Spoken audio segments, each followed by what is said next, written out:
Sir जी आवाज आ रही है मेरी? हाँ जी आ रही है। ठीक है जी, तो इसमें डॉलर के साइन बना लेते हैं।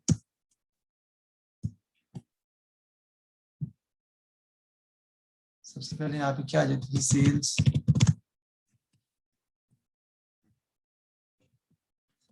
देखते हैं जिसको हम, ये हमारा क्वेश्चन था मई जून सॉरी अक्टूबर नवंबर 16-21 का। डायरेक्ट मटेरियल कॉस्ट देखें पर यूनिट है 22, प्रोडक्शन लेबर 0.5 पर यूनिट जो है वो वेरिएबल है, 345 फिक्स्ड है। फिनिशिंग लेबर जो है 0.25 वेरिएबल है, 280 की फिक्स्ड है, फिर 150 फिक्स्ड है, 500 फिक्स्ड है, 260 फिक्स्ड है। Calculate the weekly break even point in units, calculate the weekly margin of safety, prepare the annual profit statement. अब इसमें पॉइंट क्या है जो नया बताने वाला आपको, बेटा आपने मार्जिन ऑफ सेफ्टी वगैरह सब कुछ वीकली के लिए निकालना था, but you have to calculate profit marginal statement annually. You have to find the annual profit statement using marginal costing. Marginal costing statement के लिए हम एनुअल प्रॉफिट फाइंड करने के लिए जा रहे हैं। वो हम कैसे फाइंड करेंगे उसकी तरफ हम चलते हैं वापस, और हम डाटा अपना निकाल लेते हैं, क्योंकि इसी डाटा पे निकालनी है ना सारी बात। बनाते हैं जी। सेल्स आपकी सबसे पहले आ जाएंगी। सेल्स वो कहता है जी कितने ही कर रहा है वो, 220 यूनिट्स आप बेचते हैं, ठीक है जी, और एक यूनिट कितने का बिक रहा है आपका, बुक केस जो है आपका $30 का। तो सबसे पहले हम क्या करेंगे, 220 मल्टीप्लाइड बाय 52, 66 हाँ 600 30, बेटा एनुअल निकालनी है।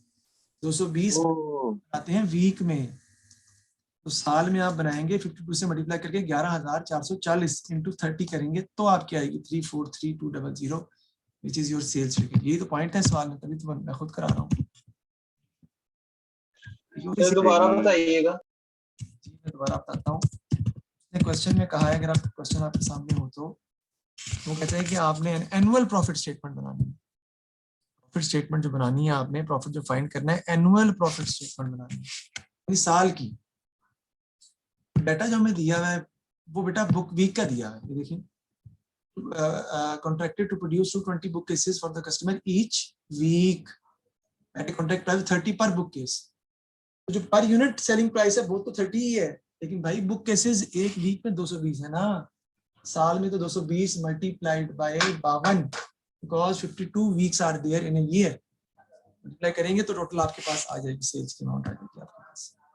आगे हम निकालेंगे जी variable production labour, sorry variable direct material cost, उसको देख लेते हैं जी हम।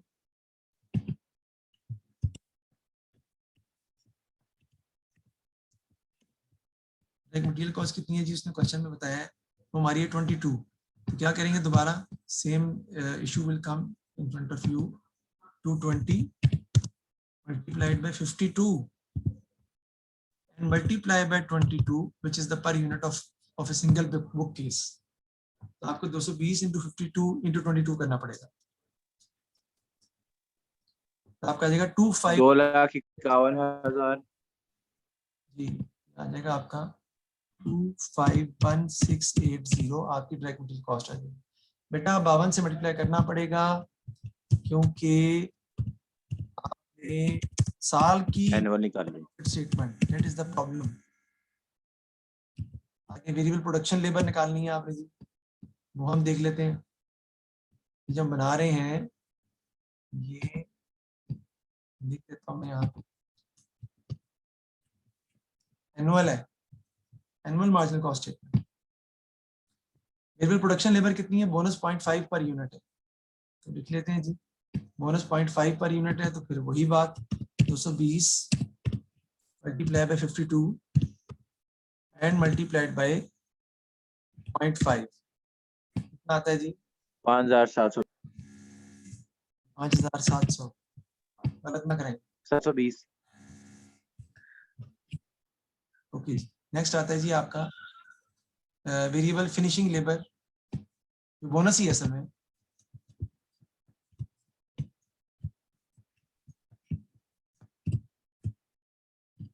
वो कितनी है जी, वो है आपकी 0.25 पर यूनिट, वो आपकी आ जाएगी जी 20 मल्टीप्लाइड बाय 52 क्योंकि साल में वीक्स होते हैं ना,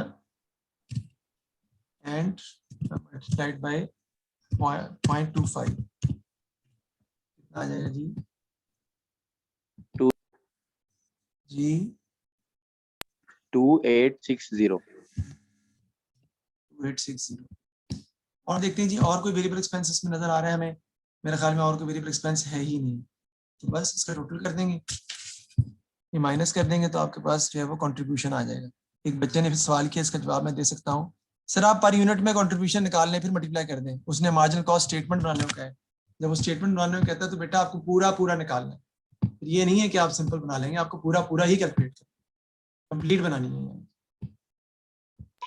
260 सर 2,60,260 आपकी आ जाएगी 260,260, इधर आपका आ जाएगा जी कंट्रीब्यूशन सर 82,940 82,940 2940। इसमें से बेटा लेस कर देंगे हम फिक्स कॉस्ट। फिक्स कॉस्ट में थोड़ी सी प्रॉब्लम आपको आएगी वजह, फिक्स कॉस्ट आपको पता चेंज नहीं होती, तो मनाहिल आप कह सकते हो कि sir fix cost 1535 fix cost आप 1535 लिख लें, ऐसा नहीं कर सकता मैं।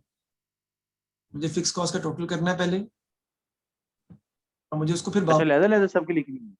मुझे इसको 52 से मल्टीप्लाई करना है, क्योंकि मुझे फिक्स कॉस्ट ओ मेरे पास तो पहले ही निकाल चुकी हैं, लेकिन आपको 1535 को मल्टीप्लाई करना पड़ेगा 52 से, क्योंकि वो एक वीक की है।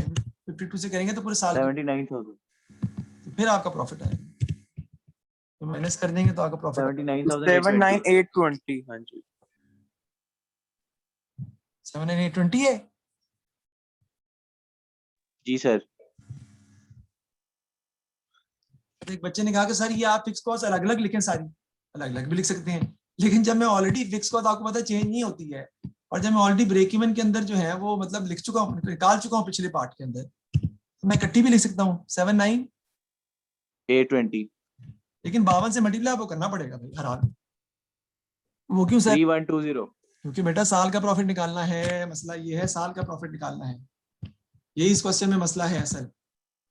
क्वेश्चन इतना कोई बड़ा प्रॉब्लम नहीं था। ये आपका आ जाएगा जी प्रॉफिट आ गया। प्रॉफिट फॉर देख लें, इसको जल्दी से लिख लें और इसको तस्वीर ले लें जो भी करना है, ताकि हम आगे चलें। ले ली सर तस्वीर। हो गया।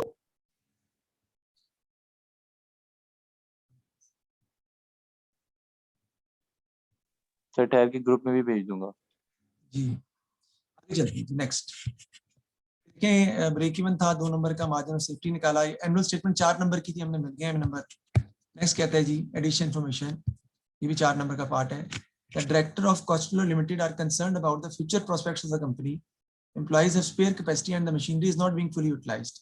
वो कहता है आपके पास स्पेयर कैपेसिटी और आप मशीनरी को मजीद इस्तेमाल कर सकते हैं जो फुली यूटिलाइज नहीं हो रही। तो company has been approached by a large retailer asking for a quotation to produce 100 book cases each week. हमें ऑर्डर मिला है कि आप 100 बुक केसेस मजीद बना सकते हैं, 100 बुक केसेस मजीद बना सकते हैं। तो हमजा अगर 100 बुक केसेस मजीद बना सकते हैं तो साल में कितने बना सकते हैं हम? कितना का ऑर्डर मिला है हमें? कितने बुक केसेस का ऑर्डर मिला है? 300 into 52 गलत है जी, 320 into 52 गलत है। सर सिर्फ 100 को मल्टीप्लाई करेंगे उससे 220 into 52 से। 220 नहीं, 100 into 52 करेंगे, 5200 बुक केसेस का ऑर्डर हमें मजीद मिला है। Yes sir. 52 सर ये क्या चक्कर है? उसमें हो क्या रहा है जी? The retailer requires the book cases to have a different finish that would add 2.25 to the direct material cost, यानी डायरेक्ट मटेरियल कॉस्ट जो है वो आपकी बढ़ जाएगी। कहता है calculate the selling price that the director should charge the retailer in order to achieve a 20% contribution to sales ratio. तो देखिए इसको हम सॉल्व करते हैं।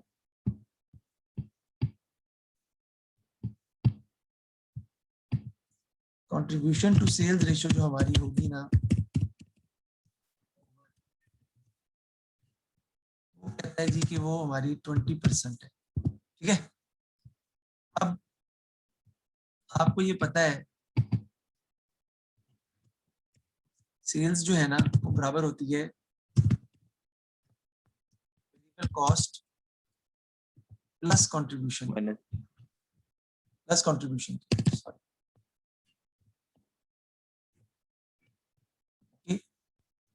अगर कंट्रीब्यूशन टू सेल्स रेशियो 20% है तो सपोज करते हैं, यानी सेल्स कितने परसेंट है, सपोज करें सेल्स अगर 100% है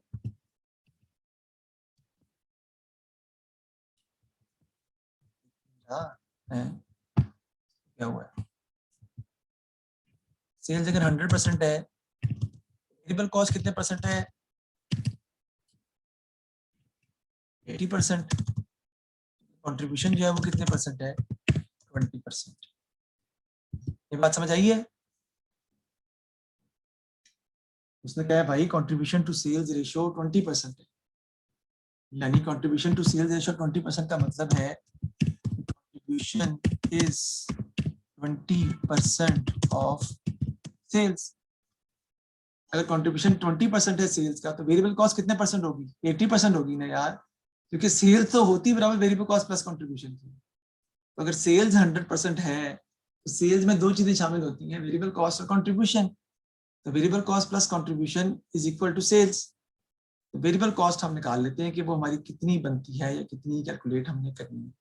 देखते हैं कि वेरिएबल कॉस्ट हमारी कितनी होती है जी। वेरिएबल कॉस्ट पर यूनिट हमारी कितनी है जी? वो कहता है जी आपका जो मटेरियल कॉस्ट है वो 2.25 बढ़ गई है। पहले मटेरियल कॉस्ट आपकी 22 थी, चेक कर लें, आपके पास मौजूद है सवाल। तो उसमें 2.5 बढ़ गई तो वो कितनी हो गई, 24.5 प्लस प्रोडक्शन डायरेक्ट लेबर 0.5 है और प्लस वेरिएबल वो जो लेबर है वो 0.25 है। तो वेरिएबल कॉस्ट पर यूनिट आपके पास निकल आएगी, that is equal to, total कर लें, 24.5 प्लस 0.5 प्लस 0.25 आ जाएगी 25. 25. यहाँ तक किसी को मसला है तो मुझे बता दें, मैं दोबारा रिपीट कर देता हूँ, फिर से आगे चलूंगा। नहीं सर। तो बता दें, मैं दोबारा रिपीट कर देता हूँ, फिर से आगे चलूंगा, हल्का सा रिपीट भी कर देता हूँ। देखिए क्वेश्चन में अब उसने क्या किया, एडिशन इन्फॉर्मेशन में प्रॉफिट स्टेटमेंट तो हम बना चुके हैं, हमने बना ली है, प्रॉफिट स्टेटमेंट हमने बना ली है, उसमें कोई इशू नहीं है, वो हमने ये कैलकुलेट करके बना ली। जब वो 2.25 से बढ़ गया ना तो 24.25 ही होगा। एक मिनट में देखता हूँ, 2.25 से बढ़ गया तो 24, पहले 22 थी, 24.25 ही होगी यार, आप सही कह रहे हैं। I need to correct it. Sir 24.3 हो गया ना? नहीं नहीं, क्यों भाई, 25.5 हो गया। ओ यार ये क्या हुआ है, इरेज सारे उड़ गए, चलो उड़ गया तो कोई सर, बात। कंट्रोल जी दबाएं पीछे आ जाएगा, कंट्रोल जी दबाएं पीछे आ जाएगा। कंट्रोल जी ओके। ओ एक दफा और दबाएं। ओ सर क्लासिक हो गया। वाह भाई, गुड ओए, ओए दाढ़ी, शाबाश। कुछ तू भी सिखा के जा रहा है, तू मेरा टीचर ही है इसका मतलब। अच्छा यार, वेरिएबल कॉस्ट जो है वो 24.25 आती है ना, yes sir. Plus 0.25 is equal to कितनी हो जाएगी जी? 25.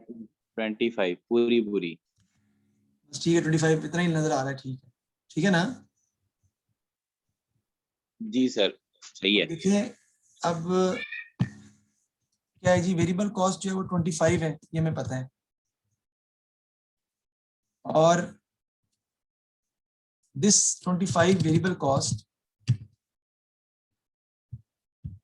is equal to 80% of selling price, am I right? पहले प्रूव कर चुके कि 80% सेलिंग प्राइस वेरिएबल कॉस्ट है। सेलिंग प्राइस आप फाइंड कर लेंगे,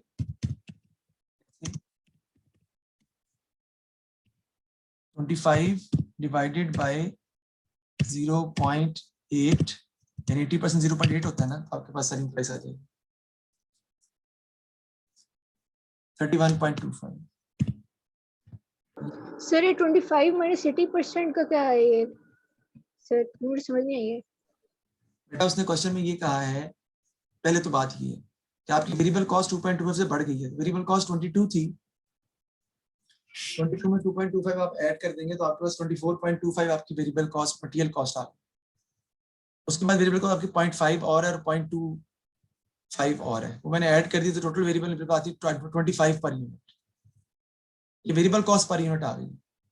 अब उसने क्वेश्चन में बताया है कि आपका जो कंट्रीब्यूशन टू सेल्स रेशियो वो 20% है, यानी कंट्रीब्यूशन इज 20% ऑफ सेल्स। तो सेल्स बराबर होती है वेरिएबल कॉस्ट प्लस कंट्रीब्यूशन के। कंट्रीब्यूशन 20% है सेल्स का, तो सेल्स कितने परसेंट होगी? 100%।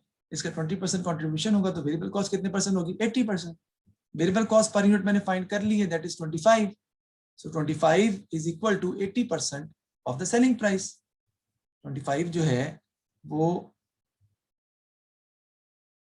80% है किसका? सेलिंग प्राइस का। 80% है ना, सेलिंग प्राइस 100% अगर उसका 80% वेरिएबल कॉस्ट है, 80% of selling price is 25। Selling price मैंने फाइंड कर ली 31.25। यही उसने क्वेश्चन में रिक्वायरमेंट में कहा हुआ था, तो आपने फाइंड करके दिखानी है, वहां से मैंने कैलकुलेट करी। मतलब मैथ्स का ही रूल मैंने यहाँ पे अप्लाई किया एक तरह से। मुझे एक बात बताएं, अगर कंट्रीब्यूशन टू सेल्स रेशियो 20% है, उसका मतलब ये होता है कि कंट्रीब्यूशन सेल्स का 20% है। अगर सेल्स का 20% कंट्रीब्यूशन है, उसका मतलब है बाकी जो 80% है वो वेरिएबल कॉस्ट है। इसका मतलब है कि सेल्स का 20% कंट्रीब्यूशन है और सेल्स का 80% वेरिएबल कॉस्ट है, क्योंकि वेरिएबल कॉस्ट और कंट्रीब्यूशन मिलकर सेल्स बनती है ना। It means 25 is the variable cost which is equal to 80% of the selling price of sales. Selling price मैंने फाइंड कर ली 31.25। ओके हो गया?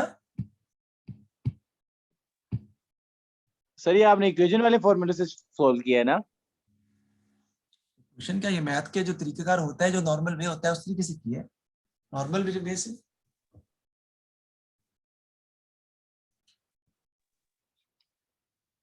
वही सर इक्वेशन वाला। ऐसे ही होता है मैथ में। चलो ऐसा करो, चलो छोड़ो, आप 31.25 का 20% निकालो। 31.25 का 20% निकालो, क्या आता है?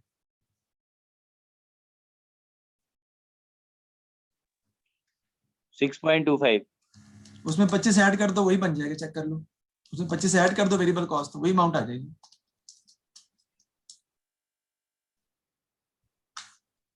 आनी है ना, जारी बात है, क्योंकि वाओ सर। क्योंकि सेलिंग प्राइस का 20% कंट्रीब्यूशन है। तो कंट्रीब्यूशन में आप वेरिएबल कॉस्ट 25 ऐड कर दोगे तो सेलिंग प्राइस आ जाएगी। तो मैंने वो तो और तरीके से निकाली है ना, कि 25 हमें दी हुई है, हमें तो अमाउंट 25 की दी हुई थी ना। That 25 is equal to 80% of selling price, because 25 is basically 80% of selling price, because that is variable cost, और variable cost is 80% of the selling price। मैंने इस रेशियो में पुट करके साबित किए। जैसे कंट्रीब्यूशन 20% है, वैसे वेरिएबल कॉस्ट 80% है। वहां से हम उसको सॉल्व करके आंसर को फाइंड आउट कर लेंगे। जी सर।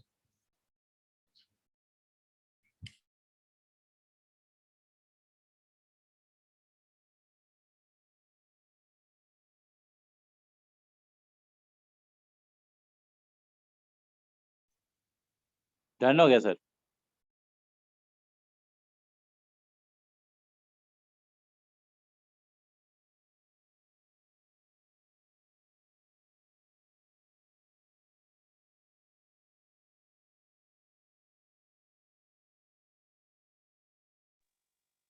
सर आपका माइक ऑफ है।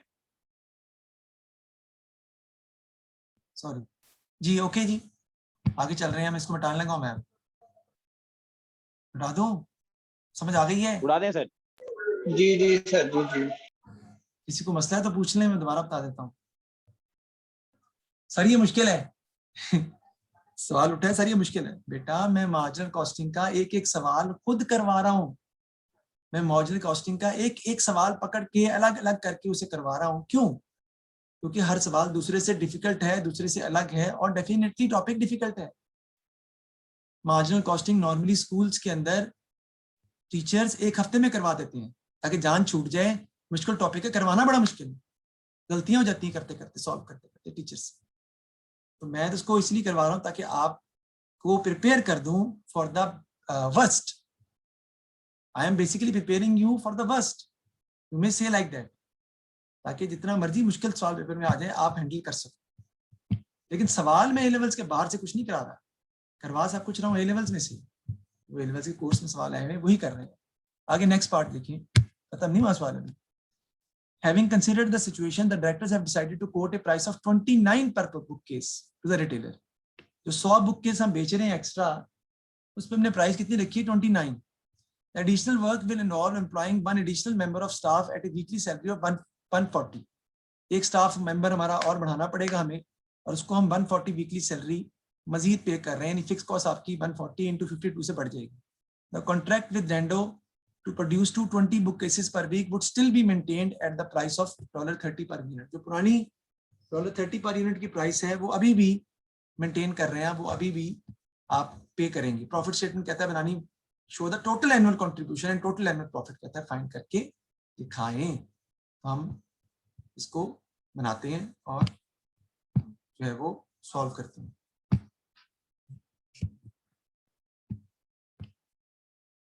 ऐसे वहां भी बन सकता है, देखता हूँ जगह मेरे पास है तो शायद वहां भी बन सकता है. क्वेश्चन के ऊपर अगर मैं यहाँ तक रखूं बन जाएगा मेरा ख्याल. I try to make it. देखिए जी, बन जाएगा सर. जी जी. तो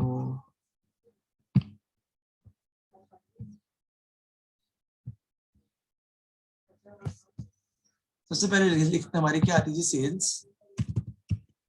सेल्स बेटा दो किस्म की हैं. एक जो 220 बुक केसेस आप बेच रहे हैं मल्टीप्लाई बाय 52 मल्टीप्लाइड बाय 30, वो तो बेच ही रहे हैं आप. इसके अलावा मजीद आप सेल्स कर रहे हैं, कितने की? जो बुक केसेस आप मजीद सेल कर रहे हैं वो आपके हैं 100 मल्टीप्लाई बाय 52, क्योंकि वो भी साल के निकालने हैं बेटा. एनुअल एनुअल एनुअल कह रहे हैं. और वो कितने का बेच रहे हैं? हमें 29 का. इन दोनों को ऐड कर लेंगे, you will get the amount of sales. बता दीजिए कि सेल्स की अमाउंट जो है वो कितनी आती है?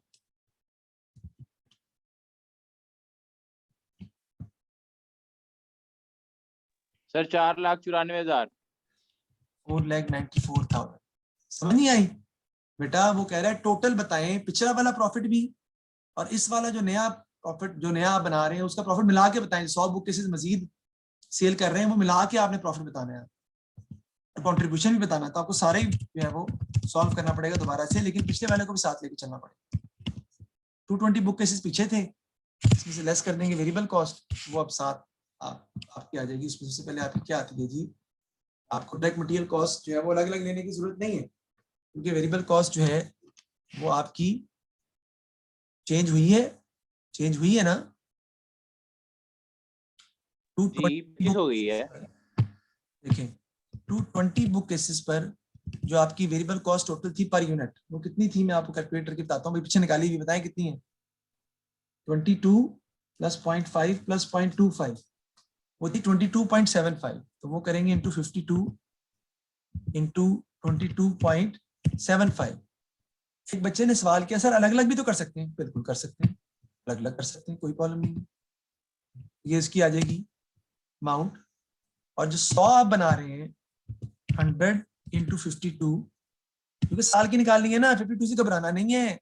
52 हमेशा आना है क्योंकि साल की निकालनी है. इसकी वेरिएबल कॉस्ट कितनी आती है? दैट इज 25, क्योंकि वो 2.25 मजीद आ गई थी ना, इसलिए. जरा करें जरा कैलकुलेट कितनी कितनी अमाउंट्स निकलती हैं मेरे भाई. तो 2,60,260. 2,60,260. दूसरे की बता दें जी. 1,30,000. ये आपकी वेरिएबल कॉस्ट आ गई. दोनों ऑर्डर्स को मिला के जब आप करते हैं, इसका टोटल कर लेते हैं हम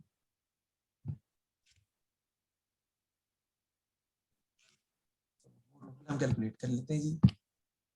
टोटल कितना आ जाएगा? 3,92,260. सॉरी 3,92,260. गलत बता रहे हैं. गलत बता रहे हैं. 3,90,260 है 3,90,260. ओके जी. माइनस कर देंगे तो आपका क्या आ जाएगा? कंट्रीब्यूशन आ जाएगा जी. सर ये 22.75 कहाँ से आई है वेरिएबल कॉस्ट? 1,03,740. कॉस्ट हमने जो पहले निकाली हुई थी वहां से आई है. कंट्रीब्यूशन जरा बताएं, मैं फिर पीछे जाता हूँ. 1,03,740।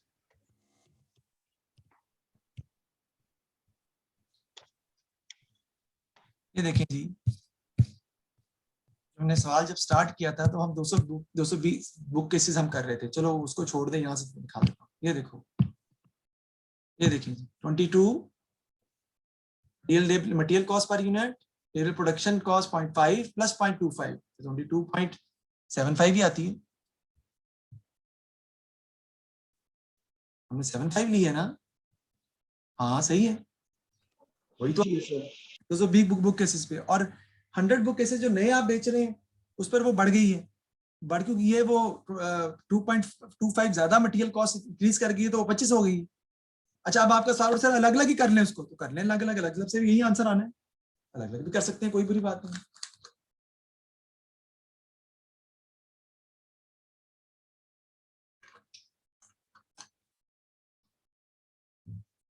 लेस कर देंगे फिक्स कॉस्ट।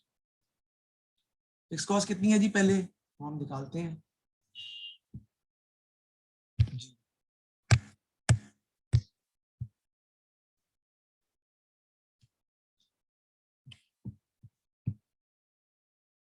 इसमें से लेस कर देंगे जी हम फिक्स कॉस्ट।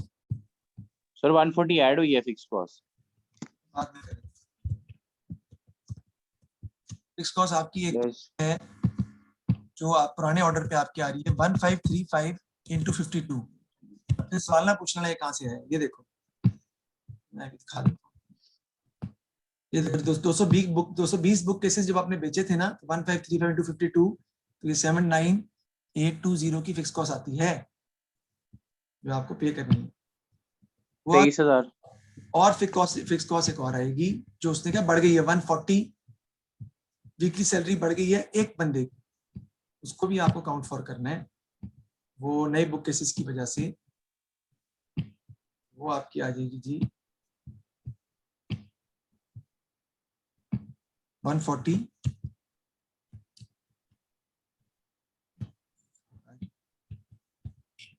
Multiplied by 52। जी दोनों की अमाउंट्स बता दें जरा कितनी कितनी आती हैं जनाब। इसके तो आती सर है 87,100। 79820, दूसरे की नहीं नहीं नहीं, अलग अलग बता दें। हाँ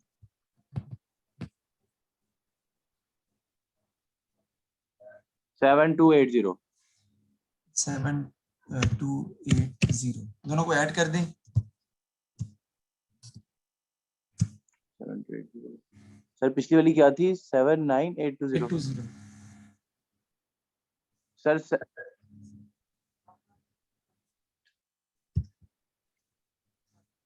87,100। ठीक है जी, ये माइनस कर देंगे तो आपका प्रॉफिट आ जाएगा, ओवरऑल प्रॉफिट जो आप लेना चाह रहे हैं, यानी कल 16,640। 16,640। That is going to be your profit.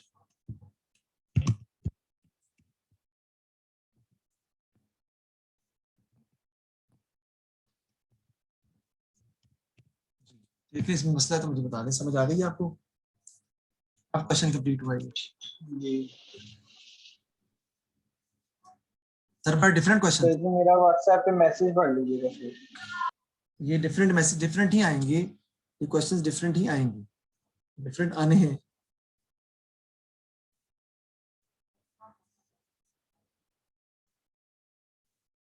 क्या बकवास कह रहे हैं पागल, कीमत का कोई मसला नहीं है, तो घटी पड़ी हुई कीमत की क्या बात, कीमत थोड़ी लेनी है मैंने। मैं देखता हूँ, मेरा मेरी अगली क्लासे नहीं है आप कोई भी ना, तो टाइम है मेरे पास, मैं देख लेता हूँ। अच्छा जी, ये समझ आ गई जी। मजाक कर रहा था सर जी, क्या हो गया? अच्छा नेक्स्ट देखते हैं, मिटा दूं, ओके हो गया जी। सर जी ओके जी हो सर। गया। आगे चलते हैं नेक्स्ट जी। ये क्वेश्चन नेक्स्ट आपने घर में खुद करना है, उससे नेक्स्ट क्वेश्चन है घर में आप खुद करेंगे। मार्क्स स्कीम देख सकते हैं, कोई प्रॉब्लम नहीं है, उससे नेक्स्ट मैंने करवा दिया है। उससे नेक्स्ट क्वेश्चन पे आ जाते हैं। ये है जी क्वेश्चन आपका, इसको सर आज के लिए इतना ही। नहीं, मैं तो पढ़ा रहा हूँ अभी। ये मई जून 2007 है, मई जून 2010-23। क्यों आप थक गई हो? नो जी सर। सर। अच्छा जी, वो कहते हैं जी कि Garth Worther is a wholesaler who sells specialist cabinets, his fix cost are 8 million. 8 million का मतलब जारी बात है, आप समझ सकते हैं कितना है, 80 लाख हो गया ना। He buys in cabinet $400 and sells it for 500। वो खरीदते हैं 400 की खरीदते हैं और 500 की वो आगे बेच देते हैं। ठीक है, कितनी है कैबिनेट्स कितनी है ये नहीं पता, लेकिन 400 की परचेज करता है, 500 की वो सेल कर देता है। ठीक है, और फिक्स कॉस्ट भी उसकी है वो 8 मिलियन है। As an alternative he is considering manufacturing the cabinet and has studied 2 methods of production. इस कैबिनेट 1 के अलावा वो 2 कैबिनेट और भी बना सकता है, और उन 2 कैबिनेट के ऊपर जो उनका उसका खर्चा आता है वो वेरिएबल कॉस्ट पर कैबिनेट आती है 240, और एडिशनल फिक्स कॉस्ट आती है पर प्रोडक्ट लाइन 36 मिलियन लगती है। एडिशनल जो पिछली फिक्स कॉस्ट है वो खत्म नहीं होगी, क्योंकि आपको पता है फिक्स कॉस्ट यूनिट्स के बढ़ने या कम होने से चेंज नहीं होती। Even if you are opting for cabinet 2 that 8 million has to be paid, even you are opting for cabinet 3 that 8 million has to be paid, और सेलिंग प्राइस पर cabinet भी उसने दी हुई है। Additional fix cost for cabinet 3 are higher as more expensive machinery has to be leased and additional factory rent will be paid। वो कहता है कैबिनेट 3 की जो फिक्स कॉस्ट है वो ज्यादा है, क्योंकि आपको फिक्स कॉस्ट कह रहा हूँ कैबिनेट 3 की ज्यादा है, क्योंकि आपको ज्यादा बड़ी मशीनरी एक्सपेंसिव मशीनरी खरीदनी पड़ती है, क्योंकि एडिशनल फैक्ट्री रेंट पे करना पड़ता है। It is assumed that whichever option is chosen that all the production will be sold. जितनी हम बनाते हैं उतनी हम बेचते हैं, और कोई वन टाइप ऑफ कैबिनेट हम बेच सकते हैं। तो calculate the cabinet 2 the number to be sold so that the total annual cost equal the total purchase cost for cabinet 1। ठीक है, यानी क्या वो कह रहा है, टोटल एनुअल कॉस्ट, मैं यहाँ पे लिख के दिखाता हूँ आपको पहले क्वेश्चन में, नहीं कि वो क्या पूछ रहा है, ताकि आपको क्वेश्चन को थोड़ा सा समझ आ जाए। थोड़ा ऊपर करना पड़ेगा। अच्छा, ऊपर लिखा हुआ है, यहीं तक रखना पड़ेगा। अच्छा चलो मैं करता हूँ साफ। क्वेश्चन क्या पूछ रहा है जी आपसे, ये बताएं कि नंबर ऑफ यूनिट्स बताएं, क्या हो कि टोटल एनुअल कॉस्ट। सर आप साथ साथ भी खोल सकते हैं 2 बार इकट्ठी। इसको ऊपर से पकड़ के राइट की तरफ जोर से लेके जाएंगे ना, तो ये राइट तरफ फिक्स हो जाएगा और आपकी बुक लेफ्ट की तरफ फिक्स हो जाएगी। ये ना हो कुछ हो रही हो जाए यार, काम ही खत्म हो जाए। नहीं नहीं, ऊपर से पकड़े तो सही, अगली क्लास में जहाँ पे वो डिस्कस करते बार है हैं, ना। अगली क्लास में डिस्कस करते हैं इसको। आज काम हो, सही कह रहे हैं। ठीक है। अच्छा, total annual cost of cabinet 2 is equal to हो जाए किसके, total purchase cost of cabinet 1। Sir ये क्या सवाल आ गए, इसमें तो मार्जिनल कॉस्टिंग है ही नहीं, ये तो अपनी तर्ज के सवाल आ गए। जी बिल्कुल, ये मार्जिनल कॉस्टिंग नहीं है, ये इसने बस मार्जिनल कॉस्टिंग में अपनी तर्ज के सवाल भेज दिए। मैथमेटिकल क्वेश्चंस है बेसिकली, मैथ्स है। देखिए मैं दोबारा बताता हूँ आपको, सवाल पे वापस आते हैं। कहता है calculate the cabinet 2 for cabinet 2 the number to be sold, कितने यूनिट्स, कितने कैबिनेट बेचें कि क्या हो जाए total annual cost equals the total purchase cost for cabinet. उसकी कैबिनेट 2 की टोटल कॉस्ट बराबर हो जाए कैबिनेट 1 की परचेज कॉस्ट। तो कैबिनेट 2 की टोटल कॉस्ट है कितनी, वो पहले देखते हैं हम। 240 मिलियन, यानी इसकी एनुअल कॉस्ट कितनी है, 240x। 240x क्या है, x नंबर ऑफ कैबिनेट्स है ना, जो मुझे नहीं पता, प्लस 36 प्लस 8, 44 मिलियन हो जाएगा। 44 मिलियन कितने लाख बनेगा यार, 4 करोड़ 40 लाख। 4 करोड़ 40 लाख। 44 बिलियन ही रख लेते हैं इसको फिलहाल, एम लिख दें आगे। मिलियन है, ठीक है। बराबर हो जाए किसके, total purchase cost of x, इसके वो कितनी है, वो 400x प्लस 8 इसके इक्वल हो जाए 8 मिलियन की, ये वो कह रहा है। एक्स फाइंड करना है आपने, एक्स की वैल्यू फाइंड करनी है आपने, बड़ा ही आसान है। तो 240 प्लस कर देंगे इसमें आप कितना, 4 crore 40 lakh is equal to 400x। तो 240x मैंने लिखा नहीं यार, बाद में लिख लूंगा, चलो। ओह प्लस सर ये क्या हो रहा है सर, ये कैसा सवाल है? ये मैथ्स का सवाल है। से इतना मुश्किल तो मैंने मैथ्स में भी नहीं कभी सॉल्व किया। ये 240x वहां चले जाएगा तो ये बन जाएगा 400x माइनस 240x। इजी है। और ये जो 4,40,00,000 है इसमें माइनस हो जाएगा 80 लाख। 3,60,00,000 हो जाएगा ठीक है जी, 3,60,00,000 हो जाएगा डिवाइड बाय 160। बराबर है 160x के। नंबर ऑफ कैबिनेट्स आपके पास x आ जाएंगी। इतनी कैबिनेट्स अगर वो बेचे कितनी आ जाएंगी जी? तो आपकी कॉस्ट जो है वो बराबर हो जाती है। कितनी आ जाएंगी जी? 2,25,000। 2,25,000 कैबिनेट्स। इतनी ज्यादा कैबिनेट्स? 2,25,000 कैबिनेट्स अगर वो बेचता है तो उसकी टोटल कॉस्ट कैबिनेट 2 की जो लग रही है वो कैबिनेट 1 के कॉस्ट के इक्वल आ जाती है, बराबर आ जाती है। उस सवाल में ये पूछा ना, मैंने उसकी क्वेश्चन बनाई और सॉल्व कर दी है। सवाल उसने पूछा state for cabinet 2 the number to be sold, number of cabinets to be sold, so that the total annual cost equal the total purchase cost for cabinet 1। ये टोटल एनुअल कॉस्ट ये है ना उसकी बेटा 240x तो आना है ना, कैबिनेट नंबर ऑफ कैबिनेट्स भी तो चाहिए आपको, प्लस 36 मिलियन। लेकिन 36 मिलियन का मतलब ये कि जो अगर हम कैबिनेट 1 नहीं बनाएंगे तो 8 मिलियन आपको पे करना ही करना है। फिक्स कॉस्ट आपको इजाफी पड़ेगी, वो चेंज नहीं होती। तो 36 plus 8 44 million is equal to वो कितने का बन रही है, वो कितने की हम परचेज कर रहे हैं 400x प्लस 8 मिलियन उसकी फिक्स कॉस्ट है, पीछे दी हुई है 8 मिलियन। तो मैंने उससे क्वेश्चन डेवलप की है कि 240x plus 44 million is equal to 400x plus 8 million. इसको मैंने मैथमेटिकली सॉल्व की है। 400x माइनस 240x वहां जाके हो जाएगा, 8 मिलियन वहां जाके माइनस हो जाएगा, तो 3,60,00,000 इज इक्वल टू 160x तो x आ जाएगा 2,25,000 कैबिनेट्स अगर आप बेचते हैं तो आपके पास